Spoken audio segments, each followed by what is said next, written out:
Olá, meu nome é Fernando Figueiredo. Mais uma vez estamos aqui fazendo uma breve apresentação dos resultados do ano, que nós realizamos todo esse acompanhamento, claro, para quem nos acompanhou aí de perto, mês a mês, quinzena a quinzena. Trouxemos aí os números do comportamento do varejo alimentar e dos estabelecimentos de food service, predominantemente atendidos pelos canais de distribuição e atacado que monitoramos em todo o Brasil, atendendo aí a mais de 50 indústrias nacionais e multinacionais do mercado de consumer goods, e uma rede que ultrapassa hoje 1.000 distribuidores e atacadistas que trabalham conosco e nos enviam diariamente as informações de sellout e estoque desses canais de distribuição e venda. Começando por uma fotografia do varejo, a gente pode concluir que o ano, sem dúvida, talvez o mais desafiador dos últimos 10 anos, acabou se transformando num resultado bastante interessante, porque, claro, no segundo semestre tivemos uma alta de preço muito significativa. A tendência, se a gente levasse em conta mais ou menos até o período de agosto a setembro, a gente estava enxergando que o ano ia fechar com um saldo positivo em volume. Mas, de fato, o aumento de preços que ocasionou-se aí desde o mês de setembro, principalmente, até o mês de novembro, teve um peso muito grande. O tamanho desse aumento de preço, esse repasse de preço que foi necessário por parte da indústria e da distribuição junto ao varejo comprador, né?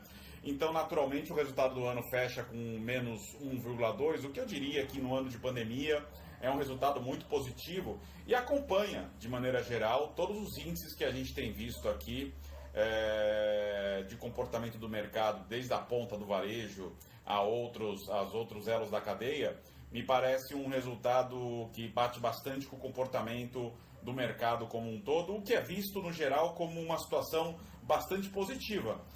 O ano prometia ser, talvez, em meados quando começamos a ter o efeito da Covid, bastante complicado, o que se configurou como um ano de grandes oportunidades. Posso dizer que muitos dos nossos clientes, inclusive, que administraram bem aí a orientação e a gestão dos canais a partir das nossas informações, tiveram resultados realmente muito positivos, mesmo levando em conta o desafio da inflação e do aumento de preço, né?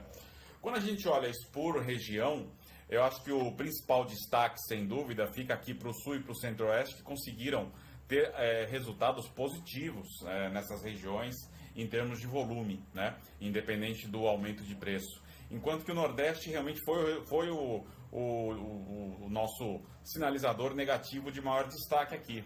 Menos 8% em termos de queda de volume, principalmente em função do aumento de preço que as indústrias e os distribuidores e atacadistas realizaram no repasse dos preços para o varejo dessa região, né? Falando um pouquinho também de food service, aqui a gente não poderia ter um cenário muito diferente.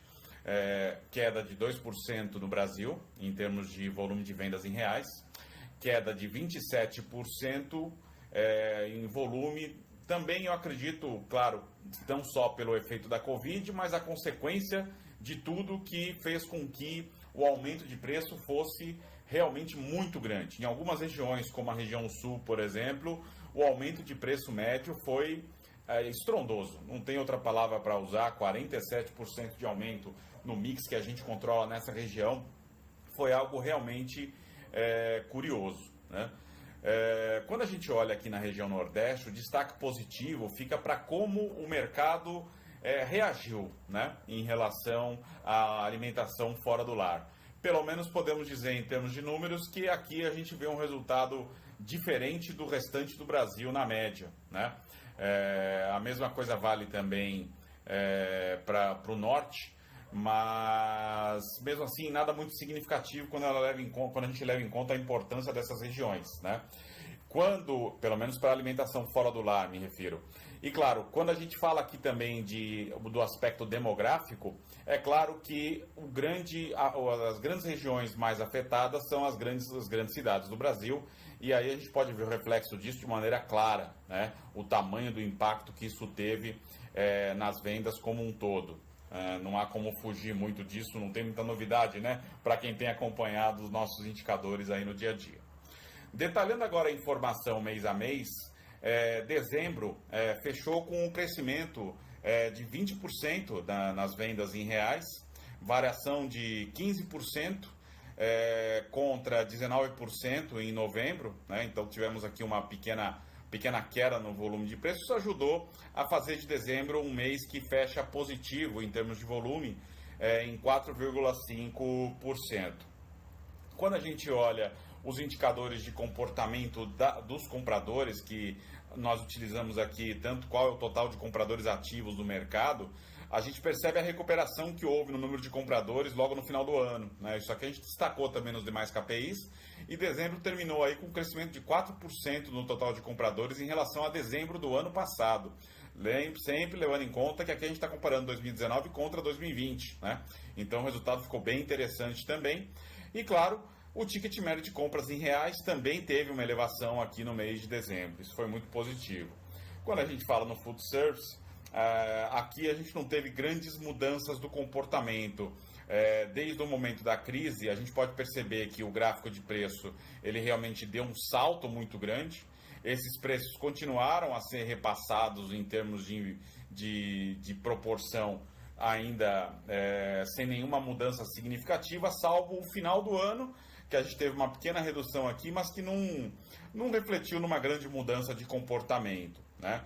Eu acho que a mudança de comportamento dos números do food service aqui fica muito mais por conta da recuperação do número de estabelecimentos. Isso sim foi um destaque permanente no ano, né? A gente acompanhou que desde o momento da crise, onde praticamente tivemos uma queda de 33% sobre a média de compradores, né? O ano termina com praticamente o mesmo número de compradores, levando em conta aí que 4% é um número relativamente pequeno, né?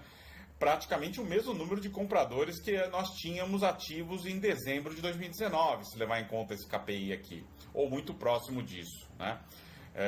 Então, realmente o mercado, pelo menos, começa o ano de 2021 com, vamos dizer, uma atividade um pouco mais intensa. Vamos ver como é que isso, em função dos grandes desafios que a gente tem hoje da vacina, e tanto o aspecto econômico como também do aspecto da pandemia, como é que isso vai começar a afetar os números agora já em 2021.